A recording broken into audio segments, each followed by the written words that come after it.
सुबह खैर, मैं हूँ आपकी होस्ट मुनीबा आसिफ और आप देख रहे हैं अपना पसंदीदा प्रोग्राम जागो लाहौर। जनाब, उम्मीद है कि आप सब लोग खैरियत से होंगे और आपके रोजे भी बहुत ही अच्छे गुजरे होंगे। और माह रमजान मुबारक का पहला अशरा यानी अशरा रहमत इख्तिताम पजीर हो चुका है और दूसरा अशरा यानी अशरा मगफिरत का आगाज भी हो चुका है। रमजान मुबारक अल्लाह ताला की रहमतों, बख्शिश और मगफिरत का महीना है।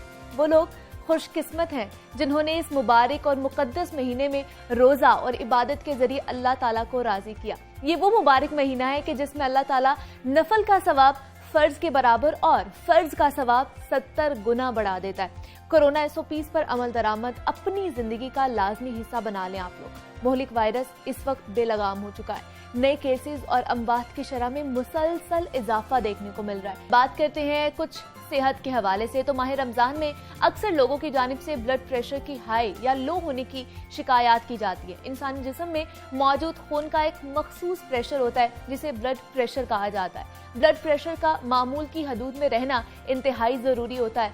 ब्लड प्रेशर के हाई या लो होने से सेहत की संगीन सूरत हाल पैदा होने के इम्कानात भी बढ़ जाते हैं, जिनमें फॉलेज, हार्ट अटैक, हार्ट फेल और गुर्दे की बीमारी भी शामिल है।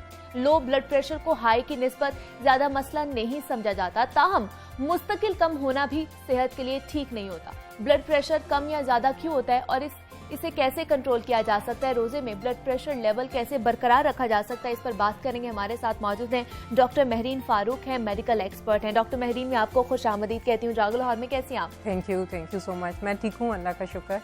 डॉक्टर महरीन, आज हम बात करें high blood pressure, low blood pressure के हवाले से कि ये कितना ज़रूरी है। एक तो कि अगर इंसान नॉर्मल ब्लड प्रेशर की रेंज क्या होनी चाहिए इंसान के अंदर, और इसको बरकरार रखने के लिए हमें क्या क्या चीज़ें करनी चाहिए?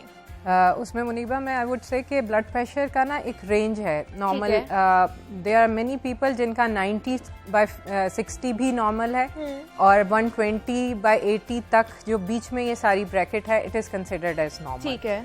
तो अगर ब्लड प्रेशर हमारा 120 से ऊपर जो है सिस्टोलिक, जिसको ऊपर वाला ब्लड प्रेशर कहते हैं, और 80 से ऊपर जो है नीचे वाला डायस्टोलिक ब्लड प्रेशर रहता है, तो वी शुड गेट कॉन्शियस। अच्छा। और डायग्नोसिस जो है ब्लड प्रेशर का तब होता है अगर किसी का ब्लड प्रेशर 140/90 से ऊपर रहता है on multiple reading. Single reading पे हम डायग्नोज नहीं करते। अच्छा। कि सर एक अभी मैंने चेक किया और मेरा 140/90 है, no, I am not diagnosed as having blood pressure या हाइपरटेंशन। उसमें ये है कि multiple times at least 3 readings on 3 different intervals check हों और उसमें भी ब्लड प्रेशर परसिस्टेंटली हाई रह रहा हो, तो देन हम उसको हाइपरटेंशन लेबल कर सकते हैं अगर 140/90 से ज्यादा आ रहा है। अच्छा, तो इसका हमें ये बताइए कि इसका नॉर्मल रहना क्यों जरूरी है हमारी इंसानी सेहत के लिए? उसमें यह है कि देखें, ब्लड प्रेशर का रोल पूरी बॉडी में हर ऑर्गन में बहुत इंपॉर्टेंट है। वो आप आंखों से दिमाग से शुरू हो जाएं और ब्लड सप्लाई जो हमारे पैरों तक है उसमें ब्लड प्रेशर का रोल है। शरियानों में जो खून का बहाव है वो इस प्रेशर से मेंटेन्ड है, ठीक है, जिसको हम ब्लड प्रेशर कहते हैं। अगर ये ज़्यादा हो जाएगा तो जो हमारे वाइटल ऑर्गन्स जिनको हम कहते हैं, जो बड़े अहम अज़ा हैं, जिसमें गुर्दे हैं, हमारा दिल है, दिमाग है और इसके अलावा आंखें हैं और बाकी हर अज़ा जो है उस पे इसका बहुत बुरा असर पड़ता है। अच्छा। जैसे ही ब्लड प्रेशर शूट करता है तो आंखों के पर्दे के अंदर ब्लीडिंग होने का रिस्क हो जाता है। अच्छा। फालिज के अटैक का रिस्क बहुत बढ़ जाता है। हार्ट अटैक का रिस्क बहुत मल्टीपल टाइम्स इंक्रीज कर जाता है। तो इसलिए ब्लड प्रेशर का एक मुतनासिब शरह पे रहना और एक मुतनासिब वैल्यूज में रहना जो कि नॉर्मल रेंज में आती हैं, वो बहुत इंपॉर्टेंट है बॉडी की मुकम्मल हेल्थ के लिए। उसमें हर अज़ा की हेल्थ भी शामिल है। और नॉर्मल रेंज जो है वो हर किसी की अलग हो सकती है। बिल्कुल ऐसे ही है। उसमें जैसे आपने शुरू में बात की थी लो ब्लड प्रेशर की, बहुत से लोग होते हैं, स्पेशली यंग गर्ल्स, आप जैसी स्मार्ट सी जो होती हैं, उनका ब्लड प्रेशर लोअर साइड पे ही होता है। 90, 60, 170, this is normal for them. इसी तरह जो थोड़े ओल्ड एज के लोग हैं, जिनकी एक्टिविटी कम है, हाउस बाउंड हैं और बहुत चलते फिरते नहीं है, इनटेक भी कम है, उनका भी ब्लड प्रेशर थोड़ा लोअर साइड पे रह सकता है। लेकिन जब ब्लड प्रेशर लो अलामात के साथ हो तो वो हमें उसको नोटिस करना पड़ता है। अच्छा, तो दैट इज़ वेरी इंपॉर्टेंट। लेकिन नॉर्मली हमारे मुल्क में एक थोड़ा गलत ट्रेंड है, हर बंदा क्लिनिक में हमारे पास भी लैंड करता है, जी मेरा बीपी लो रहता है, मेरा बीपी लो रहता है, विदाउट सिम्टम्स। जो लो बीपी है दैट इज नॉर्मल। अच्छा, मतलब वो उनको पता नहीं होता, लेकिन उनके बॉडी के हिसाब से वो उनका नॉर्मल होता है, लेकिन उनको वो बीपी लो लग रहा होता है। ठीक है, मुझे बताइए हाई ब्लड प्रेशर या लो ब्लड प्रेशर में से दोनों में से सबसे खतरनाक कौन सी कंडीशन है? उसमें देखें, लो ब्लड प्रेशर तो बहुत लिमिटेड सी बीमारियों में इज अ प्रॉब्लम, जैसे हार्ट फेलियर के पेशेंट हैं या कोई पेशेंट को बहुत ज्यादा लूज मोशंस और वो लग गए और डिहाइड्रेशन का रिस्क है तो शॉक में जाने का खदशा होता है। Apart from that, low blood pressure without symptom is not a problem. Okay, तो जो है हाइपरटेंशन, ब्लड प्रेशर जो ज्यादा रहता है वो अनलकीली उसमें एक ये बड़ी सैड फैक्ट है कि इट्स अ साइलेंट डिजीज। उसमें सिम्टम्स नहीं पता चलते। लो ब्लड प्रेशर के सिम्टम्स जल्दी पता चल जाते हैं। ब्लड प्रेशर जिनका हाई रहता है वो बहुत हाई होने तक कुछ भी सिम्टम नहीं आता। अच्छा, और that is the sad fact about this disease as well as diabetes कि उसमें सिम्टम्स अर्ली ऑनसेट नहीं होते। अच्छा। तो इसलिए पेशेंट्स को पता ही नहीं होता, वो 170/100 180/120 ब्लड प्रेशर लेके आराम से फिर रहे होते हैं और ऑर्गन्स पे डैमेज शुरू हो चुका होता है। अच्छा। तो इसलिए ब्लड प्रेशर का रेगुलर चेकअप बहुत जरूरी है, specially after the age of 30। I would say पहले 40 कहा जाता था, बहुत पहले 50 कहा जाता था, लेकिन अब आफ्टर द एज ऑफ 30 उसको एटलीस्ट 6 मंथ आपको चेक कराना चाहिए अंटिल कोई बीमारी नहीं है। अगर कोई डिजीज है तो फिर इससे ज्यादा फ्रीक्वेंट। तो ये हाई ब्लड प्रेशर की जैसे अभी हम बात कर रहे हैं, तो ये इसकी वजूहात क्या है? अमूमन अगर एज फैक्टर देखा जाए तो किस एज में होता है ये ज्यादा? इसमें अब तो 18 years onward we commonly see patients having hypertension, अच्छा, हाई ब्लड प्रेशर। और उसमें बहुत से फैक्टर्स हैं मुनीबा। उसमें जो है blood pressure 90 to 95% without any reason होता है। एसेंशियल हाइपरटेंशन उसको कहते हैं। उसका कोई रीजन या बैकग्राउंड, कोई डिजीज नहीं होती। अच्छा, वो जेनेटिक फैक्टर्स हैं, एनवायरमेंटल फैक्टर्स हैं, हमारा स्ट्रेस लेवल है, फिर बॉडी वेट है, फिजिकल एक्टिविटी है, स्मोकिंग, बाकी सारी जो हैबिट्स हैं उस पे डिपेंड करता है, उससे लिंक है, लेकिन उसका कोई कॉज नहीं होता। अच्छा। जो सिर्फ 10% है, 5 से 10% ब्लड प्रेशर की बीमारी, वो सेकेंडरी हाइपरटेंशन उसको कहते हैं, वो किसी कॉज की वजह से होती है। ठीक है, जैसे गुर्दों के मसलों से हो जाती है और हमारे जो एंडोक्राइन हार्मोन्स हैं उनके अप एंड डाउन होने से हो सकती है। इसी तरह जैसे प्रेगनेंसी में हाइपरटेंशन हो जाती है, उसके भी बैकग्राउंड पे एक कॉज है। अदरवाइज 95%, 90 to 95% का कोई कॉज नहीं होता। अच्छा, जेनेटिक फैक्टर्स और एनवायरमेंटल फैक्टर्स, मतलब जेनेटिक में भी आपके आ सकता है अगर आपकी जीन्स में है। हाँ जी, बिल्कुल, मसला आपको बहुत ज्यादा हो सकता है। फैमिली में अगर आपके है तो you are more at risk of having hypertension. अच्छा, तो इसकी हम अगर सिम्टम्स का अगर देखा जाए तो इसकी हाई ब्लड प्रेशर के सिम्टम्स क्या होंगे कि हमें पता चल जाए या हमें महसूस हो जाए कि ये हमें सिम्टम्स आ रहे हैं तो अब हमें डॉक्टर के पास जाना है? उसमें जो है इनिशियली वही मैंने जैसे कहा, इसके सिम्टम्स नहीं आते, वो भी एक प्रॉब्लम है। अच्छा। लेकिन कुछ लोग जो हैं उनमें अर्ली ऑनसेट जब होता है तो उनको थोड़ा सा सर में दर्द, लाइट हेडेडनेस, सर का भारी रहना, सांस का चढ़ना, थोड़ी सी normal activity that was usual for them, उस पे ही सांस फूलने लग जाता है। इसी तरह बहुत से पेशेंट को चेस्ट टाइटनेस या सीने में दबाव की शिकायत होने लग जाती है। बहुत से लोग हैं जिनको नज़र में थोड़ा सा ब्लरिंग या थोड़ी सी दिक्कत महसूस होने लग जाती है। ये सारी चीज़ें, कुछ लोग पैरों पे और आंखों के नीचे सोजिश जो है या स्वेलिंग, उसकी कंप्लेंट करने लग जाते हैं। अच्छा, तो जनरली लेकिन ब्लड प्रेशर की अलामत का इंतजार हमें नहीं करना चाहिए। अगर वेट ज्यादा है, अगर डायबिटीज है या कोई फैमिली हिस्ट्री है तो हमें इसको रेगुलर मॉनिटर करना चाहिए। अच्छा, क्योंकि अलामात आते आते ब्लड प्रेशर यूजुअली बहुत हायर लेवल पे जाता है। लेकिन डॉक्टर मेहरीन, अगर किसी बंदे को पता ही नहीं है कि उसको ये ब्लड प्रेशर की बीमारी है, हाई ब्लड प्रेशर की, तो उसको किस तरह पता चलेगा?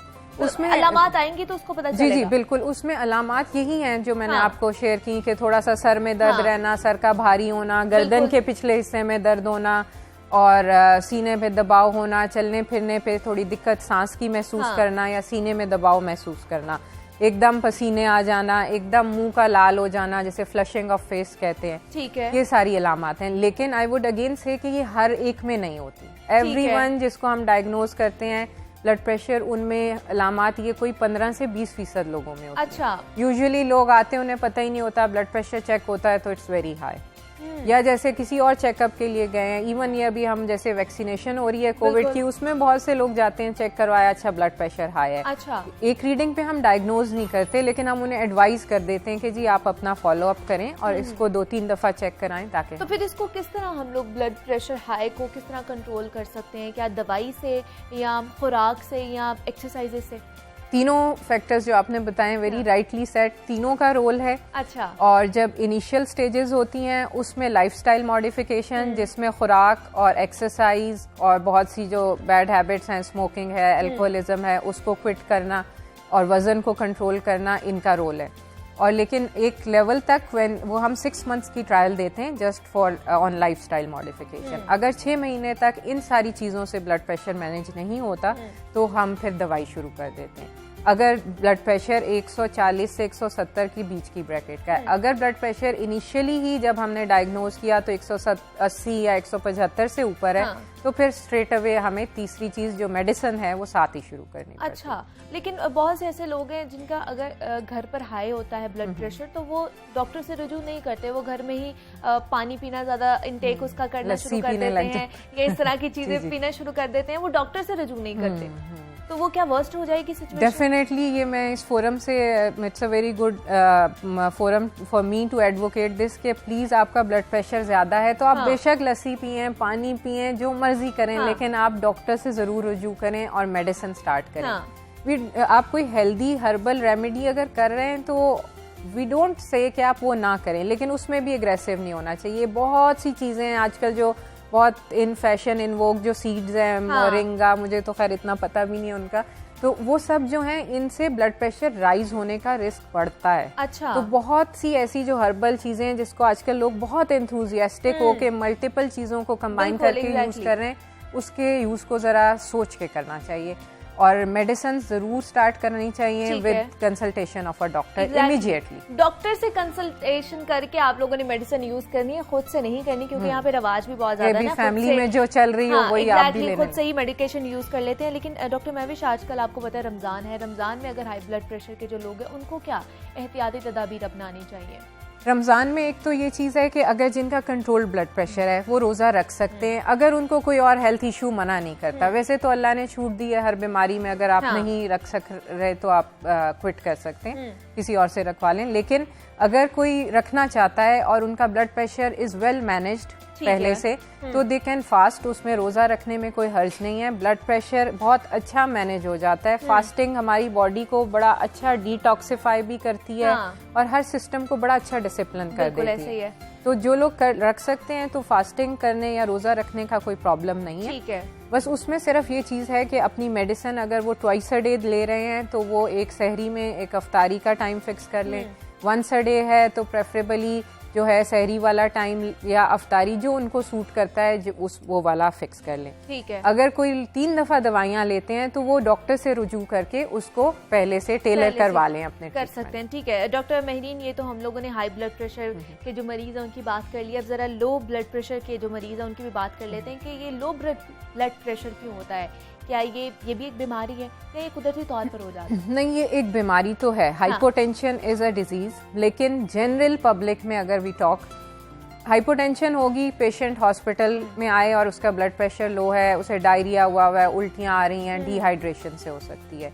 दूसरा जो हमारे ओल्ड एज के या डायबिटीज के पेशेंट्स जिनको हार्ट फेलियर होता है, जिसे आमतौर पे हम कहते हैं ना दिल फैल गया है या लोग कहते हैं दिल बड़ा हो गया है, उसमें hypotension is a serious thing.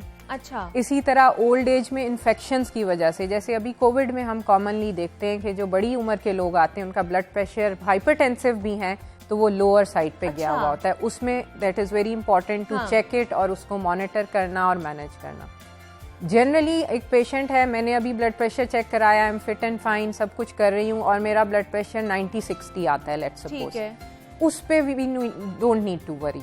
वो ये नहीं है कि फौरन कहें जी मेरा बीपी लो होता है, नमक खाना शुरू कर दें या लीमू वाली शिकंजवी या लस्सी पीने, नहीं, बिल्कुल ठीक है, कोई सिम्टम नहीं है, that is normal for that person. और इसके अगर सिम्टम्स की बात की जाए तो वो क्या हो सकते हैं? इसमें ये चक्कर आना, एकदम डिजीनेस फील करना, आंखों के आगे अंधेरा आना, ये वाले एकदम पसीने छूट जाना, ये सारे लो ब्लड प्रेशर के सिम्टम्स हैं। ठीक है जी, डॉक्टर महरीन फारूक हमारे साथ मौजूद थी, मेडिकल एक्सपर्ट थी। डॉक्टर महरीन, बहुत शुक्रिया आपका कि आपने हमें वक्त दिया और आप यहाँ पर आए। जनाब, हम बात कर रहे थे लो और हाई ब्लड प्रेशर के हवाले से, जिनके जो मरीज़ हैं उनको हम लोगों ने बड़ी अच्छी टिप्स मेरे ख्याल से आज उन तक पहुँचाई हैं। वक्त तो एक छोटी सी ब्रेक का, मिलते हैं इस ब्रेक के बाद।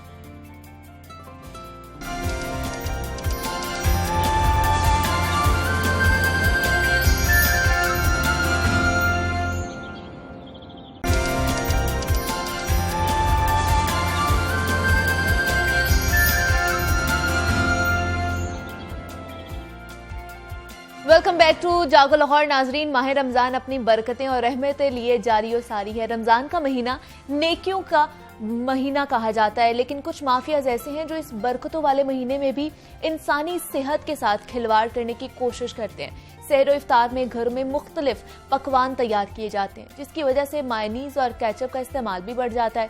लेकिन रमजान का महीना आते ही बाजार में जाली केचप और मायोनीज की भरमार हो जाती है। मुजरे सेहत अज्जा से तैयार करदा ये मायोनीज और केचप सरेआम फरोख्त होती है, और ये जाली अशिया तैयार करने वाला माफिया इस नेकियों के महीने में भी नाजायज मुनाफा कमाने से बाज नहीं आता।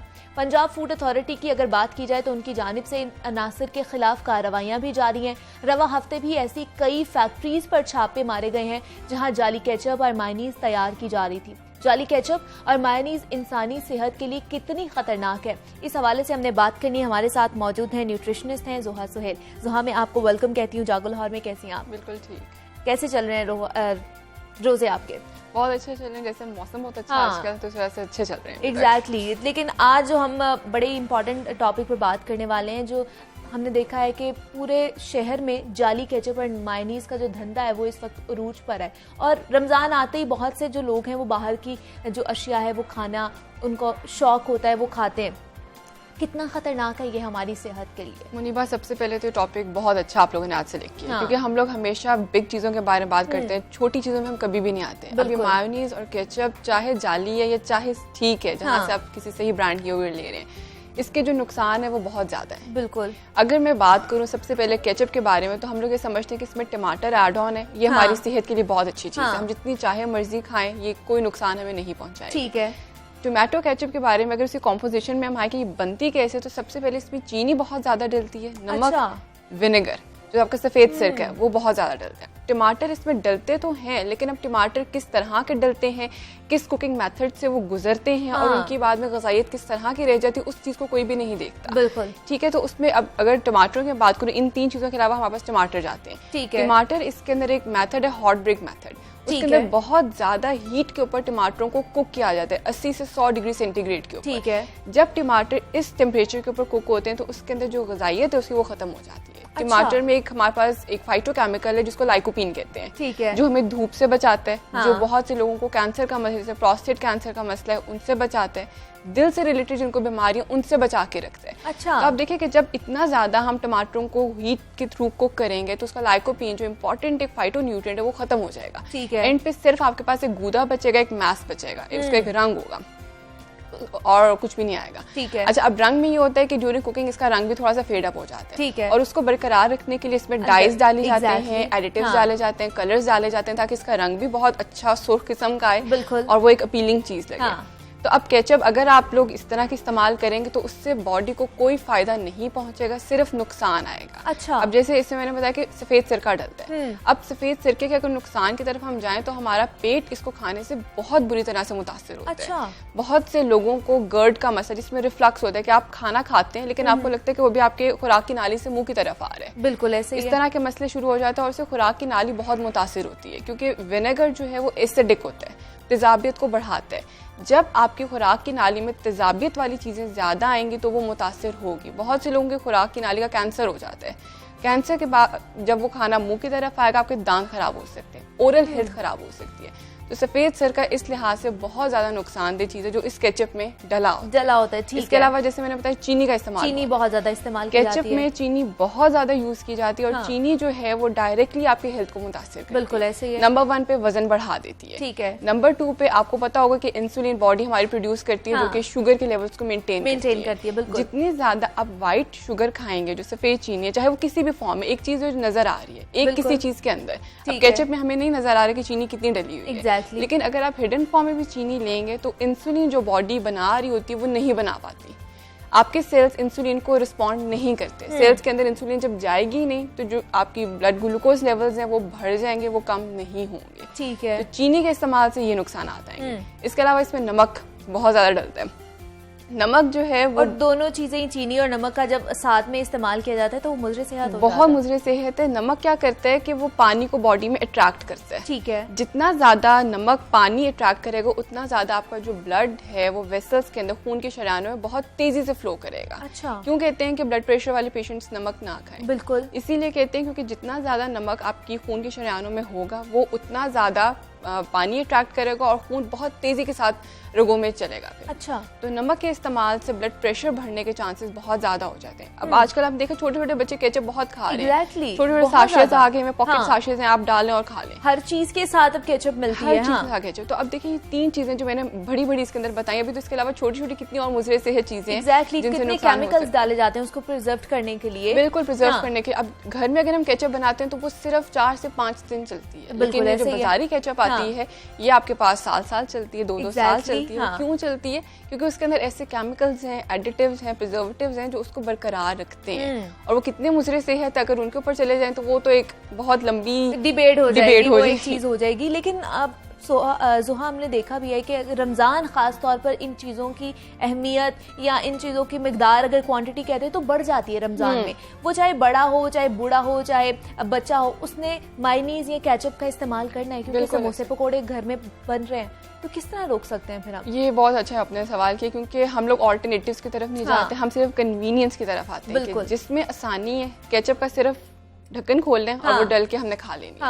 अगर आप ऑर्गेनिक केचप की तरफ आएँ जो घर में बनती है, वो इससे बहुत दर्जे बेहतर, आपकी सेहत के लिए भी अच्छी है। उसमें मैं हमेशा इस पॉइंट पे आती हूँ कि छोटे बच्चों के लेवल से हमें केचप को शुरू कर देना चाहिए। ठीक है। बच्चों को आप सबसे पहले होम ग्रोन जो टमाटर है, यानी कि वो किचन गार्डनिंग का शौक दिलाएं कि घर में वो अपना एक टोमेटो प्लांट लगाएं। उसके बाद उससे टोमेटोज उतार के उसकी प्यूरी बना के अपने लिए केचप तैयार करें। तो बच्चों को जब इस लेवल से हम इस एक्टिविटी के अंदर मुलविस करेंगे तो वो बड़े होने तक उनकी एक्टिविटी पक्की हो जाएगी और वो कभी भी जो आर्टिफिशियल केचप से उनकी तरफ नहीं आएंगे। अब जैसे मैं बता रही थी कि टमाटरों को जब 80 डिग्री सेंटीग्रेड हम कुक करते हैं तो उनका सारा जो ज़ायद है वो खत्म हो जाती है। बिल्कुल। अब इसका जो ऑल्टरनेटिव, जैसे रमजान में केचप खानी ही है हर चीज़ के साथ, तो बेहतर है कि जो बाजारी केचप है वो ना लें, घर में टमाटर रखें।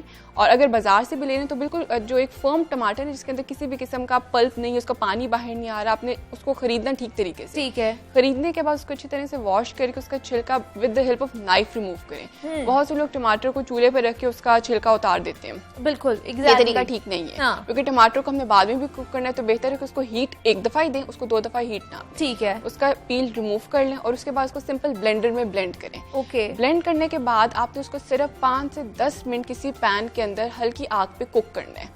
अगर टमाटर को कच्चा भी खाएं तब भी उसका नुकसान है और अगर बहुत ज्यादा पका के खाएं तब भी नुकसान है। अच्छा। क्योंकि इसके अंदर जो लाइकोपीन है, जब इसको हम थोड़ी सी हीट देते हैं तो वो ज्यादा अच्छी अमाउंट में इसमें से निकलता है, प्रोड्यूस होता है। अगर इसमें 5% लाइकोपीन है तो कुकिंग के बाद वो 10% पे आ जाता है। ठीक है। तो इसको 5 से 10 मिनट बस हल्की आंच पर आपने थोड़ा सा, जैसे हम थिक करते हैं किसी चीज को, और उसके अंदर आपने जो हर्ब्स ऐड करनी है, जैसे काली मिर्च ऐड करनी है, मेथी दाना ऐड करना है, अपने टेस्ट के मुताबिक इसके अंदर चीजें ऐड करें और अपने एक घर में एक सॉस तैयार करें। और इसको फिर अपने जो आप चीजें आजकल रमजान में खा रहे हैं उसके साथ इसको यूज करें, उसके साथ खा और बहुत इंपॉर्टेंट यानी कि बच्चों के लेवल से इस एक्टिविटी को शुरू करें ताकि वो इसको अपनाएं और आगे लेके जाए और अपना लाइफस्टाइल है वो अच्छा रहे और उनकी सेहत जो है वो बरकरार रहे। एक तो ये चीज होगी। केचप के बारे में हमने बात कर ली है। मायोनीज भी तो खाई जाती है बहुत ज्यादा, ये कितनी खतरनाक है? बिल्कुल मुनीबा, मायोनीज भी उसी तरह की है, लेकिन मायोनीज में थोड़ा सा मैं एक एज देती होती हूँ क्योंकि उसमें ये कि अगर आप घर में मायोनीज बनाते हैं तो वो आपके लिए थोड़ी बेहतर है एज कम्पेयर टू कि अगर आप बाहर से लें।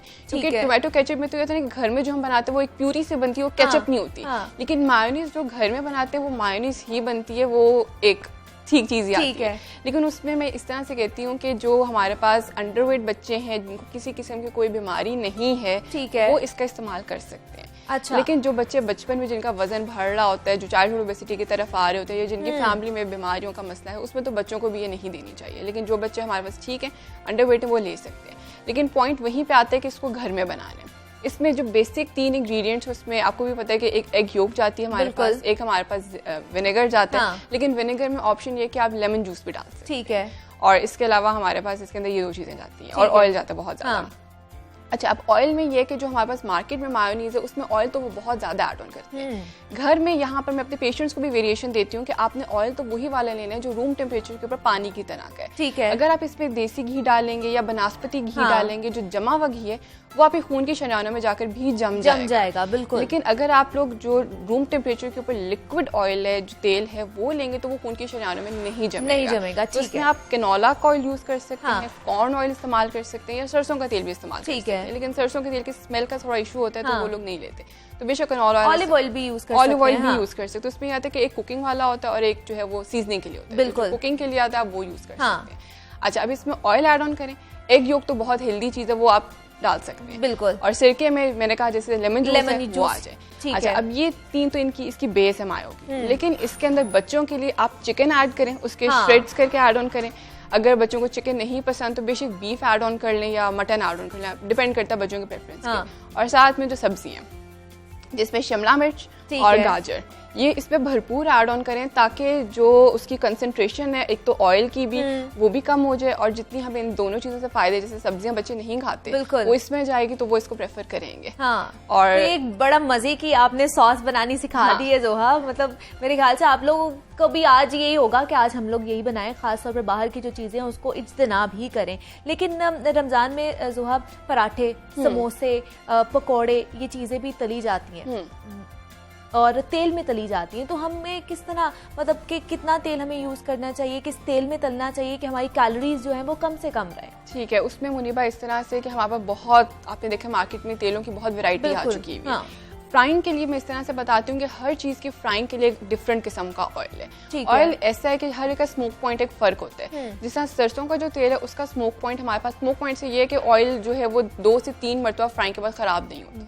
ठीक है। जो सरसों का तेल है वो 2 से 3 मरतबा आप यूज कर सकते हैं। लेकिन जो कैनोला का तेल है, जो कॉर्न का तेल है, वो आप सिर्फ 1 से 2 दफा यूज करते हैं। ठीक है। अगर आप इसको हफ्ता यूज करेंगे, महीना यूज करेंगे तो उसका जो स्मोक पॉइंट है वो आ जाएगा और ऑयल जल गया होता है। ठीक है, अगर ज्यादा ऑयल को पकाएं ऑयल जल जाता है। और जब हम जला हुआ ऑयल खाएंगे, चाहे वो सरसों का है, चाहे वो कैनोला का है, चाहे वो कॉर्न का है, तो वो बॉडी में जाकर नुकसान देगा। अगर आपने डीप फ्राइंग की तरफ जाने, जैसे समोसे पकौड़े आजकल बहुत ज्यादा लोगों के घरों में बन रहे होते हैं और वो ऑयल घरों में चलता भी है, कोई हफ्ता या 15 दिन तो चलता है। बिल्कुल। तो उस सूरत में आप ऐसा कर सकते हैं कि सरसों का तेल इस्तेमाल करें। 3 से 4 दिन जो भी डीप फ्राइंग चीजें करनी है वो आप सरसों के तेल में फ्राई अप करें। इसके अलावा कॉर्न ऑयल वगैरह में ना करें। अगर पराठा बनाना है तो वो आप कैनोला के ऑयल में बना सकते हैं, उसका कोई नुकसान नहीं है। लेकिन उसको ज्यादा नहीं करना, वो सिर्फ 1 से 2 दफा इस्तेमाल में आ जाता है। ठीक है। और जिस तरह से स्टर फ्राइंग वगैरह हम लोग कर रहे होते हैं तो उसमें भी आप कॉर्न ऑयल या कैनोला का तेल इस्तेमाल कर सकते हैं। और जो सीजनिंग है वो जैतून के तेल के साथ करें। ठीक है। उसमें आपने कोई भी ऐसा ऑयल नहीं डालना जो हम खाने पकाने के अंदर यूज कर रहे होते हैं।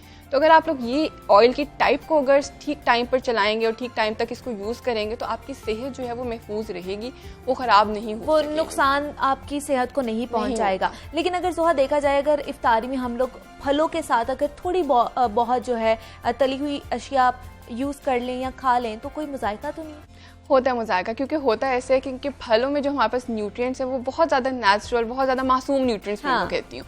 जो तेल के अंदर जो चीजें हमारे पास आती हैं, जैसे बेसन वगैरह जो हम बना रहे होते हैं, तो वो उसके एब्जॉर्प्शन को खराब कर देते हैं। अच्छा।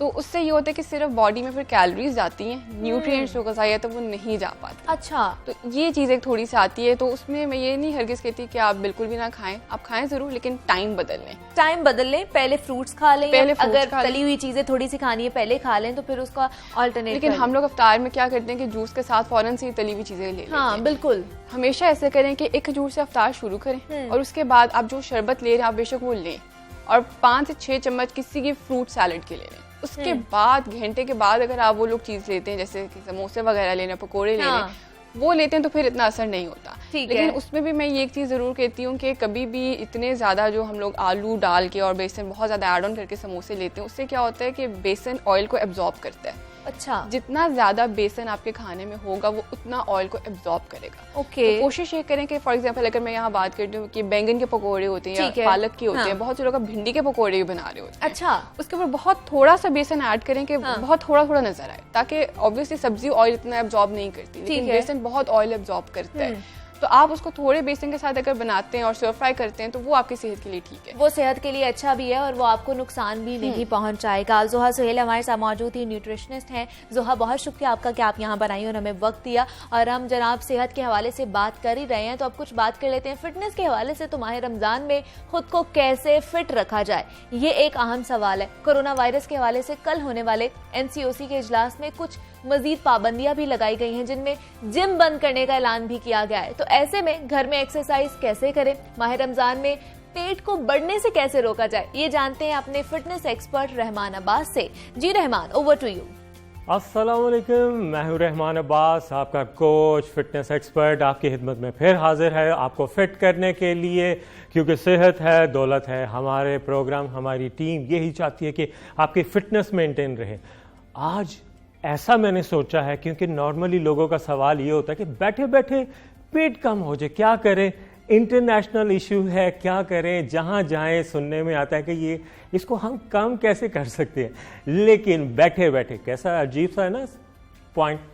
आज बैठे बैठे हम अपने एब्डोमिनल को कैसे कम कर सकते हैं ये मैं आपको बताऊंगा, लेकिन आपने करना है जैसे मैंने बताया है, मेरे प्लान के मुताबिक आपने करना है, फिर ये कम होगा। लेकिन साथ उसके आपने इवनिंग में डिनर में राइस क्विट करने हैं, एक्स्ट्रा ऑयल क्विट करना है, और ट्रेनिंग को 5 डेज आपने 15 मिनट्स मिनिमम आपने रखना है, तब जाके ये कम होगा।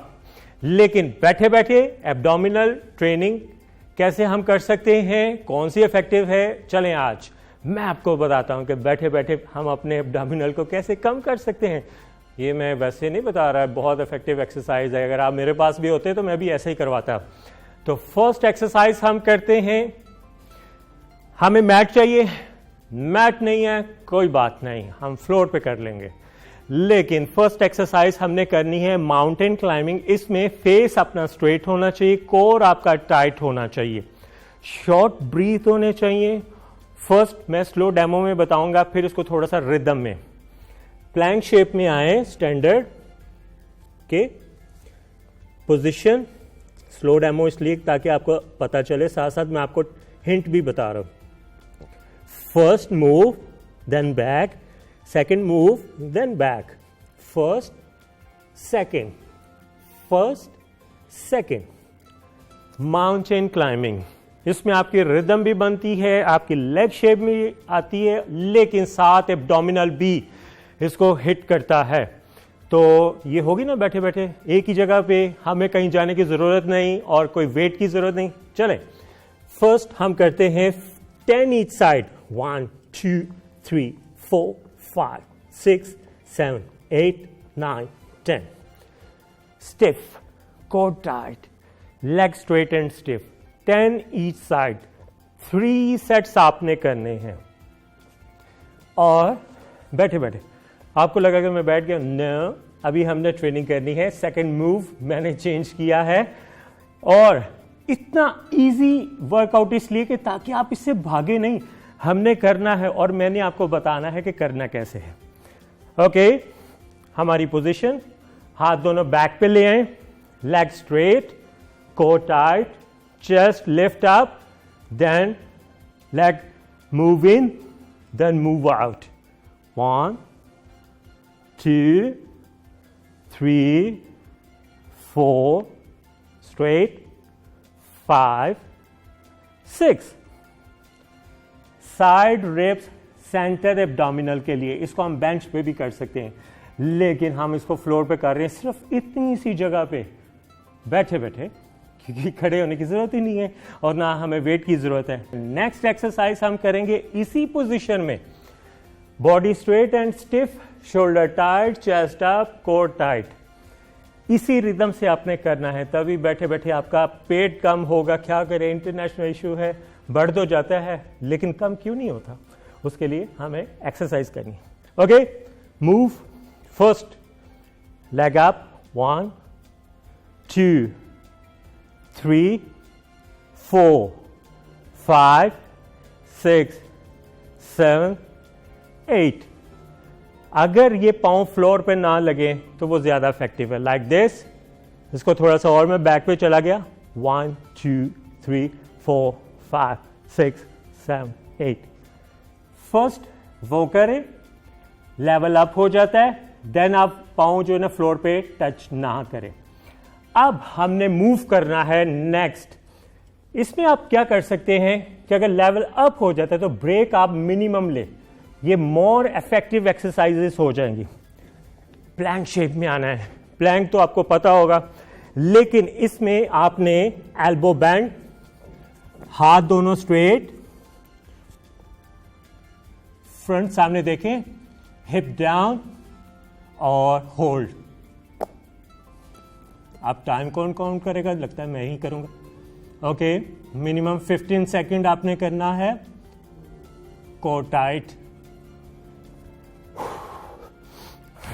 लगता है कम हो गया क्योंकि है ही नॉर्मल था, लेकिन इसी एक्सरसाइज को आपने इसी रिदम के साथ करना है थोड़ी सी जगह पे। और अगर आपको लगता है कि मुझे मोर इंटेंसिटी चाहिए तो विदाउट ब्रेक नहीं लेनी, एक एक्सरसाइज से दूसरी एक्सरसाइज, दूसरी से तीसरी, इस तरह आपने एक रिदम से सर्किट करना है। 3 सर्किट विदाउट ब्रेक और विद प्लैंक आपने करना है। इसी रिदम से आप करेंगे, कोर आपका मोर स्ट्रांग, मोर शेप अप हो जाएगा और ये कम होना शुरू हो जाएगा। लेकिन जो टिप्स टेक्निक्स मैंने बताई हैं, इसी टेक्निक के साथ आपने करना है, गारंटी के साथ। लिख लें, मुझे मैसेज कीजिएगा, ये आपने करना है और ये कम होगा सिर्फ इतनी जगह पे बैठे बैठे। तो हम इंशाल्लाह नए प्रोग्राम के साथ दोबारा आएंगे, एक नए टिप्स के साथ और टेक्निक के साथ, ताकि शॉर्ट टर्म में फैट बर्न हो। हमें दुआओं में याद रखें, इंशाल्लाह दोबारा हाजिर होंगे। तब तक के लिए इजाज़त दें, अल्लाह हाफिज़, खुश रहें, फिट रहें। ठीक है जी, रहमान अब्बास हमारे साथ मौजूद है और आप भी रहमान की बताई हुई एक्सरसाइज करिए और फिट रहिए। यहाँ वक्त तो एक छोटी सी ब्रेक का, मिलते हैं इस ब्रेक के बाद।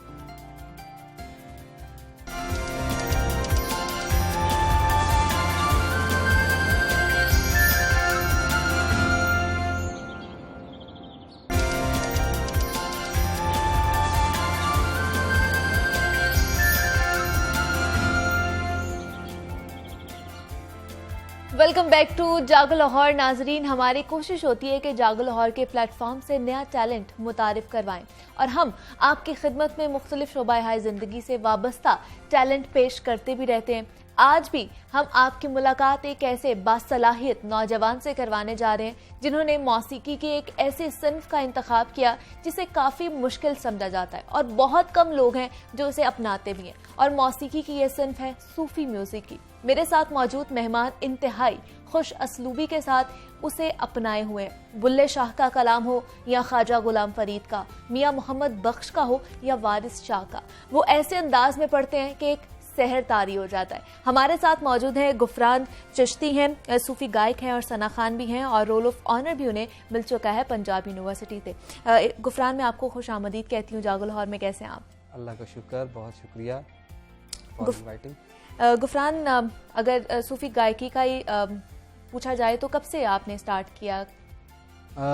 स्कूल गोइंग से ही। अच्छा जी, सना खानी भी और सूफी सिंगिंग भी, ठीक है, जो है वो हम पार्टिसिपेट में किया करता था स्कूल में, कॉलेज लेवल पर फिर गए। अच्छा, फिर उसके बाद कॉम्पिटिशन्स में हिस्सा लेते रहे। फिर यूनिवर्सिटी लेवल पे मैंने पंजाब यूनिवर्सिटी को रिप्रेजेंट किया। मैंने बहुत सारी यूनिवर्सिटीज़ में पाकिस्तान की, गालिबन 30 से 35 यूनिवर्सिटीज़ में को मैंने विन किया। अच्छा, ये सूफी और गायकी पाकिस्तान में? जी, ठीक है। तो इंस्पिरेशन कौन था आप? मेरी इंस्पिरेशन हसान पाकिस्तान हज़रत आज़म चिश्ती रहमतुल्लाह अलैह, अच्छा, और उनके साहबजादे प्रोफेसर जमशेद आज़म चिश्ती, प्रोफेसर इसरार चिश्ती, जिनका मैं स्टूडेंट भी हूँ। अच्छा, उनसे मैं बाकायदा सीख रहा हूँ और वही मेरी इंस्पिरेशन है। और अगर आप सूफ़ी सिंगिंग की बात करें तो उसमें तुफ़ैल नियाज़ी मेरे फेवरेट है। अच्छा, तो अब क्या आपने खुद ही से किया या बाकायदा ट्रेनिंग भी ली आपने? जी, बाकायदा ट्रेनिंग मैंने जैसे अर्ज़ किया कि मैं मेरे असातिज़ा जमशेद चिश्ती साहब जी और इसरार चिश्ती साहब, उन्हीं से आपने ट्रेनिंग ली है? जी, बाकायदा सीख रहा हूँ। हाँ, अभी सीख रहे हैं और जब सिखलाई का अमल तो जारी रहता है ना। एग्जैक्टली ऐसे ही है जी। तो अभी पहला कलाम कौन सा आप सुनाने वाले हैं हमें? हज़रत अल्लामा मोहम्मद इकबाल रहमतुल्लाह अलैह, चूँकि उनकी ये परसों बरसी भी गुजरी है, उसी हवाले से मैं, उनका एक बड़ा मशहूर कलाम है, जरूर, खुदी का सिर निहा ला इलाहा इल्लल्लाह, उसके मैं चंद अशार पेश करता हूँ।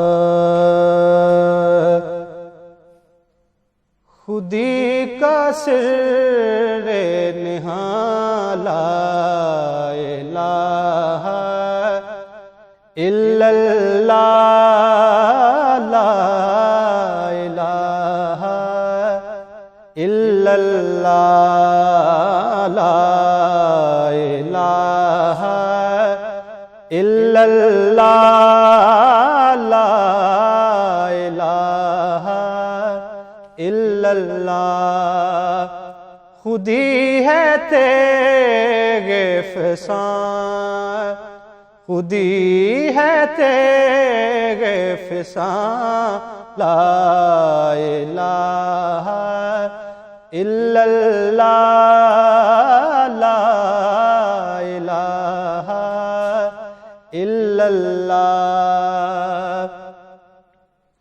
ये नग़मा फ़स्ले गुलाला का नहीं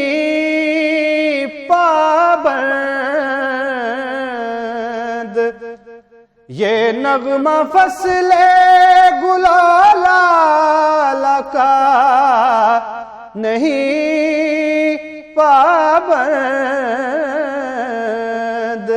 बहार हो के ख़िज़ां ला इलाहा इल्लल्लाह ला इलाहा इल्लल्लाह ला इलाहा इल्लल्लाह ला इलाहा इल्लल्लाह ये दौर अपने बराहीम की तलाश में है ये दौर अपने बराहीम की तलाश में है सनम कदा है जहां ला इलाहा इल्लल्लाह ला इलाहा इल्लल्लाह ला इलाहा इल्लल्लाह ला इलाहा इल्लल्लाह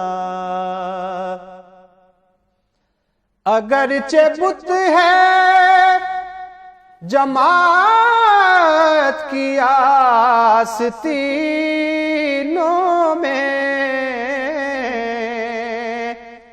अगरचे बुत है जमात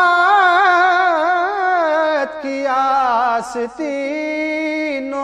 में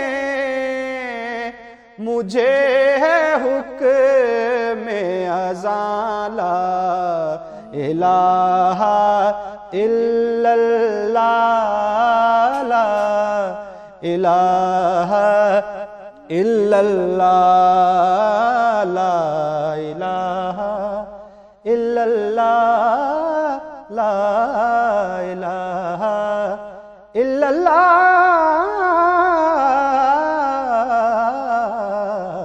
सुभान अल्लाह, बहुत ही खूब, बहुत खूबसूरत पढ़ा है आपने गुफरान, बहुत ही खूबसूरत पढ़ा है। तो अगर जिस तरह कहा भी जाता है कि सूफी म्यूजिक बहुत ही मुश्किल होता है, तो आपने इसका इंतखाब क्यों किया, इस साइड पर क्यों आए? मैं इस साइड पे क्यों आया, मतलब वो इसी तरह आया कि मुझे ये लगा कि मैं एक तो मुझे सूफिया का जो कलाम है वो बहुत अट्रैक्ट करता है। ठीक है। मुझे उसमें जो मैसेज है पीस का, टॉलरेंस का, इंसानियत का, बिल्कुल सबसे मेन चीज़ तो ये है, मोटिवेशन तो ये है कि जो मैसेज है वो ज़्यादातर लोगों तक पहुँचे। और फिर जो सूफी म्यूज़िक की तरफ आना, ये जब मैंने कोशिश की इसको पढ़ने की तो मुझे लगा कि मैं थोड़ा बहुत पढ़ सकता हूँ। तो फिर उसको बाकी ट्रेनिंग तो फिर सातिज़ा की है। बिल्कुल जी हाँ। तो जिस तरह लोग कहते हैं कि मुश्किल है, ये मुश्किल है, मुश्किल है। अच्छा, बिल्कुल मुश्किल है। हाँ, क्योंकि थोड़ा डिफरेंट है ये जॉनरा। बिल्कुल ऐसा ही है। यू कैन से कि ये सेमी क्लासिकल सिंगिंग भी है इसमें, फोक भी है, तो इस वजह से ये थोड़ा मतलब मिक्सचर है और इसको है। बड़ा मेंटेन करना पड़ता है इस मिक्सचर को। तो क्या आपको लगता है कि आने वाले जो नया टैलेंट है या आप जैसे जो लोग हैं उनको प्रमोट करने के लिए प्लेटफॉर्म्स मौजूद हैं पाकिस्तान में? मौजूद हैं, मौजूद नहीं भी हैं। वो इस सूरत में कि इंस्टीट्यूट या यूनिवर्सिटी या दरसगाह जहाँ से आप पढ़ रहे हैं, एक तो वो प्लेटफॉर्म है, वहाँ से आपको मौका मिलता है बहुत सारी जगह पे पार्टिसिपेट करने का, बिल्कुल ऐसे वो प्लेटफॉर्म है मौजूद। हाँ।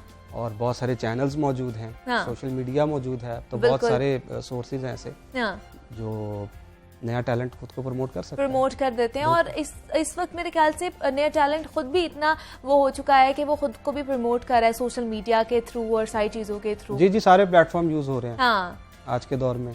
बिल्कुल ऐसे ही है। तो ख्वाजा गुलाम फरीद के भी आप बहुत बड़े जी मैं मानने वाले हैं, बिल्कुल, तो उनके भी कोई एक कलाम हमारी नजर कर दीजिए।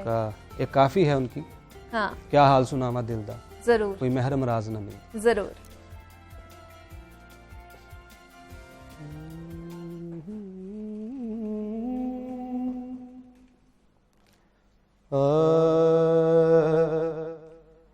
क्या हाल सुनावा दिलदा,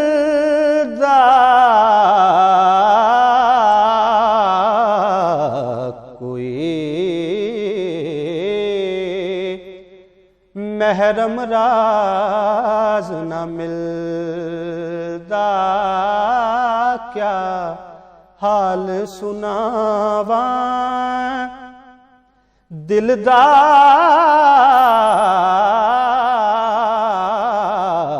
कोई महरम राज न मिलदा, क्या हाल सुनावा दिलदा, कोई महरम राज न मिलदा। मुंह धूड़ मिट्टी सिर पायम,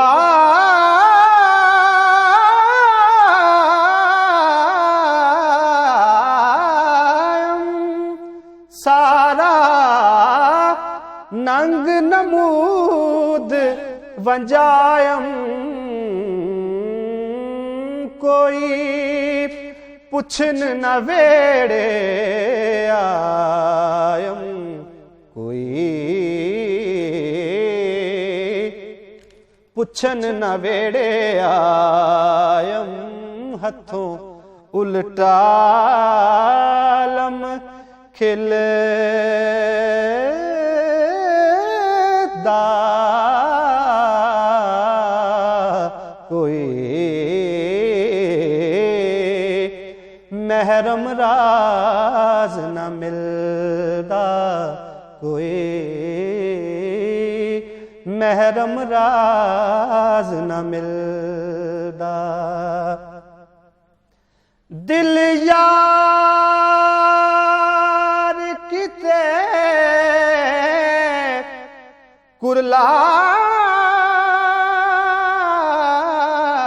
कुरलावे, दिल यार किते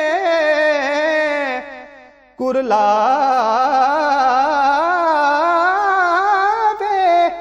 तड़पावे ते गम खावे, दुख पावे सूल निभावे, एहो तौर तंडे बेदिल दा, कोई महरम राज न मिलदा।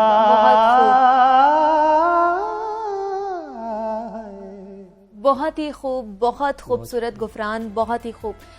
इसके लिए आपको बेशक रियाज भी बहुत ज़्यादा करना पड़ता होगा। जी, रियाज करना पड़ता है और करते रहते हैं रियाज, हाँ, जैसे जैसे टाइम मिले। अच्छा, रोज कितने, अगर मैक्सिमम कितना टाइम मिल जाता है रोज का कि आप रियाज करते हैं? 1 से 2 घंटे।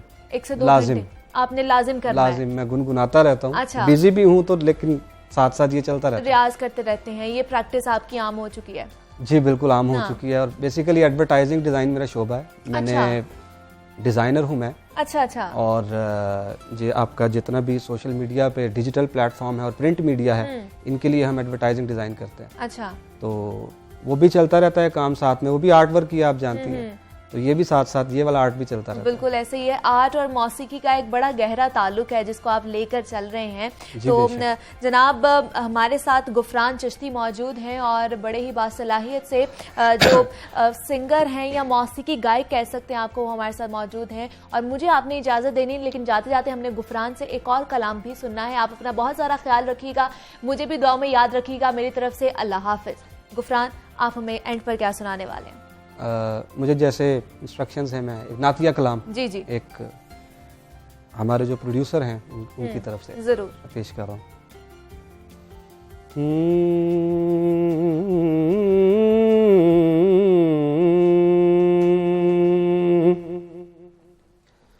खुद को देखा तो तेरा जूदो करम याद आया,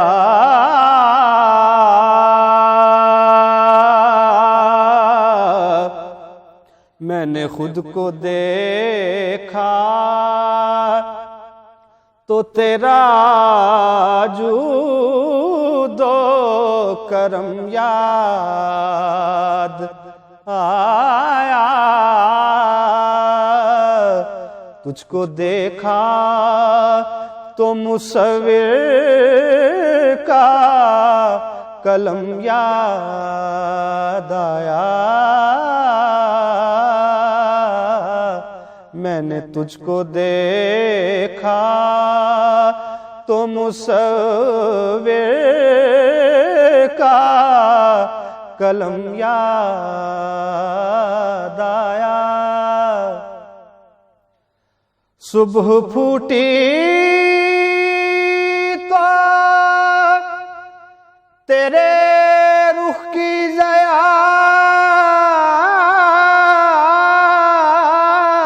याद आई,